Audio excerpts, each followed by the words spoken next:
Akidah bagi umat Islam adalah meyakini, mempercayai dan membenarkan dalam hati bahawa Allah Subhanahu Wa Taala Maha Esa, Dialah pencipta, Dialah pemilik dan Dialah pemerintah. Umat Islam juga meyakini bahawa hanya Allah yang layak disembah. Tetapi pada zaman hari ini, semakin ramai umat Islam yang terpesong akidahnya disebabkan beberapa faktor selain daripada penyebaran ajaran sesat dalam kalangan masyarakat Muslim. Mengamalkan tradisi adat istiadat nenek moyang terdahulu juga merupakan salah satu sebab terpesongnya akidah seseorang Muslim. Hal ini kerana kebanyakan tradisi adat istiadat bercanggah dengan syariat Islam. Adat istiadat merupakan perkara atau perbuatan yang sering dilakukan oleh sesuatu kaum di mana perbuatan tersebut sudah menjadi kebiasaan dalam kehidupan mereka. Terdapat adat istiadat yang bercanggah dengan syariat Islam sehingga menyebabkan akidah seseorang Muslim itu terpesong tanpa mereka sedari. Melalui video ini, kami akan menunjukkan kajian yang telah kami lakukan mengenai perkara adat istiadat yang masih diamalkan di negeri Sabah, iaitu adat istiadat lenggang perut. Jom kita sama-sama mendengar mengenai adat istiadat ini dengan lebih mendalam berdasarkan kajian yang telah kami lakukan. Assalamualaikum warahmatullahi wabarakatuh. Saya Rabiatul Adawiyah binti Abdul Halim sedang berada di Kampung Masang, iaitu kawasan Tundalaman ataupun yang lebih dikenali sebagai kawasan Estate. Majoriti penduduk di kawasan ini berbangsa Bugis yang masih mengamalkan adat turun-temurun, iaitu lenggang perut. Seperti yang kita ketahui, upacara lenggang perut ini dilakukan sebelum sang ibu melahirkan cahaya mata. Mari kita ketahui dengan lebih lanjut tentang lenggang perut ini bersama penduduk kampung. Sekarang kita menemui Rama, salah seorang penduduk Kampung Masang. Assalamualaikum Puan. Waalaikumsalam. Okey, bolehkah perkenalkan diri Puan? Nama saya Puan Nisa. Umur saya 40 tahun. Agama saya Islam, berbangsa Bugis. Lenggang perut adalah upacara yang dilakukan ketika seorang istri yang hamil, usia kehamilan dia berusia 7 bulan. Tujuan adat ini dijalankan adalah untuk memudahkan si ibu yang hamil tadi melahirkan dan mengetahui jantung anak di dalam perut. Upacara ini dilakukan selalunya ketika ada upacara penduri kecil-kecilan dalam rumah yang disertai oleh kaum kerabat keluarga. Selalunya orang tua lah yang ramai. Alat-alat yang digunakan semasa melenggang perut adalah 7 helai kain berlainan warna, 1 kilo beras, sebiji buah kelapa yang telah dikupas, beberapa urat benang, 1 batang damar, sedikit minyak kelapa ataupun minyak urut, beberapa batang lilin, 1 tapak sirih yang lengkap dengan isinya, serta pengeras. Cara-cara melenggang perut, bentang ke-7 helai kain berlainan warna secara melintang sehelai demi sehelai.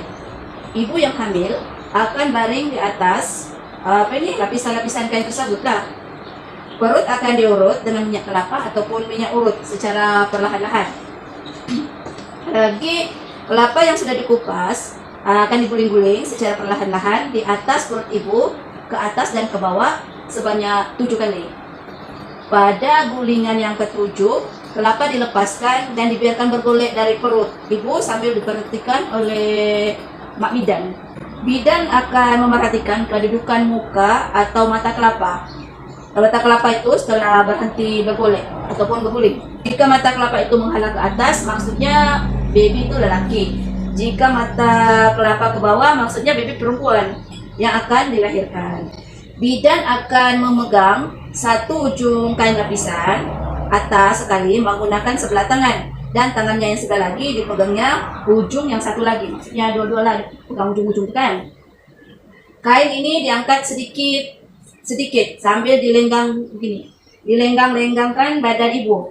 Ini akan dilakukan sehingga habis ke-7 helai kain itu dikeluarkan dari bawah pinggang ibu itu tadi. Kain di bawah sekali akan diberikan kepada mak bidan bersama-sama dengan kelapa, beras, damar, sirih pinang beserta dengan uang pengeras di dalam tapak sirih. Dia akan mengetahui jantina anak yang bakal dia lahirkan, serta dia akan memudahkan si ibu nanti bersalin. Akan berlaku, contohnya si ibu akan susah bersalin lah biasanya. Pada zaman dulu, orang tua memang mewajibkanlah memegang perut. Sebab dulu kan tidak kemudahan, contohnya hospital ataupun klinik. Jadi memang orang dulu mewajibkan memegang perut supaya memudahkan mereka bersalin. Oke Puan, terima kasih kerana sudi meluangkan masa dan berkongsi maklumat tentang adat pegang perut. Demikianlah tadi wawancara saya ke atas salah seorang penduduk kampung Masam. Sekian, terima kasih. Antara faktor yang menyebabkan terbatalnya akidah seseorang adalah kerana terlalu taksub dan fanatik terhadap ajaran nenek moyang terdahulu. Masyarakat terlalu ingin mempertahankan tradisi nenek moyang sehingga sanggup mengabaikan dan meninggalkan ajaran yang telah ditetapkan dalam Islam. Terusnya adalah jahil dalam ilmu asas akidah yang benar. Hal ini kerana sikap tidak mahu mempelajari atau kerana begitu sedikitnya perhatian yang dicurahkan tentang ilmu agama. Ini mengakibatkan datangnya generasi yang tidak memahami akidah yang benar dan tidak faham perkara-perkara yang bertentangan dengan syariat Islam. Antara jalan penyelesaian bagi masalah ini ialah memberi kesedaran dan kefahaman kepada masyarakat melalui sistem pendidikan prasekolah dan sekolah, sama ada peringkat rendah maupun menengah. Semakin banyak ilmu yang dipelajari dan didedahkan, semakin fahamlah masyarakat terhadap pahaman akidah yang benar untuk diamalkan dan menjadi benteng kekuatan diri daripada terpengaruh dengan pahaman yang sesat bertentangan dengan agama Islam. Kesimpulannya, mengamalkan perbuatan seperti ini merupakan perbuatan khurafat dan mendorong kepada kekufuran. Hal ini kerana adat istiadat dan kepercayaan tersebut menyimpang dari ajaran Islam. Firman Allah Subhanahu wa taala dalam surah An-Nisa ayat 48. Sesungguhnya Allah tidak akan mengampunkan dosa orang yang mempersekutukannya, yaitu syirik, dan Dia mengampuni apa dosa yang selain daripada syirik bagi siapa yang Dia kehendaki. Barang siapa mempersekutukan Allah, maka sesungguhnya dia telah berbuat dosa yang besar. Jelas bahawa khurafat adalah perbuatan syirik dan dosa besar lantaran ia merasakan akidah kerana mempersekutukan Allah Subhanahu wa taala dengan sesuatu yang lain. Mereka yang melakukan perbuatan khurafat wajib bertobat kepada Allah Subhanahu wa taala untuk menyelamatkan akidah daripada kekufuran. Sabda Rasulullah sallallahu alaihi wasallam, barang siapa yang mengada-adakan di dalam agama kami sesuatu yang tidak ada di dalamnya, maka yang dikerjakan itu adalah tertolak. Hadis riwayat Bukhari dan Muslim.